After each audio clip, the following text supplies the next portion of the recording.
Ešte pred začiatkom zápasu boli za 100 ligových štartov odmenení 4 hráči. Jan Kuchta, Asger Sørensen, Kant Kairinen a Jaroslav Zelený. Na prvý gól sa nečakalo dlho.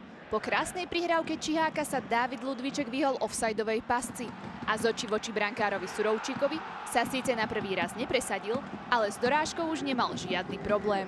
Strelil tak svoj prvý gól za Hradec Králové. Domáci vážnejšie zahrozili až v 29. minúte, keď sa po neistom výbehu výska k hlavičke dostal Albion Rahmani, ale brankár si s jeho pokusom poradil. Vyrovnanie však prišlo len o pár minút na to.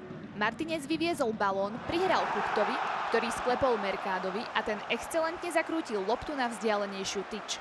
Rodák z Ekvádoru sa presadil tak druhý zápas po sebe. 39.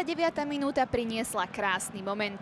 Haraslinové typické zakončenie na zadnú tyč predvídal brankár Vízek a nádherným zákrokom tak zabránili Sparte do vedenia. Hneď po polčasovej prestávke sa presadila Sparta. V 48. minúte prekvapil Albion Rahmani, ktorý to zobral na seba a spoza 16-ky vyslal krásnu trefu do výskovej brány.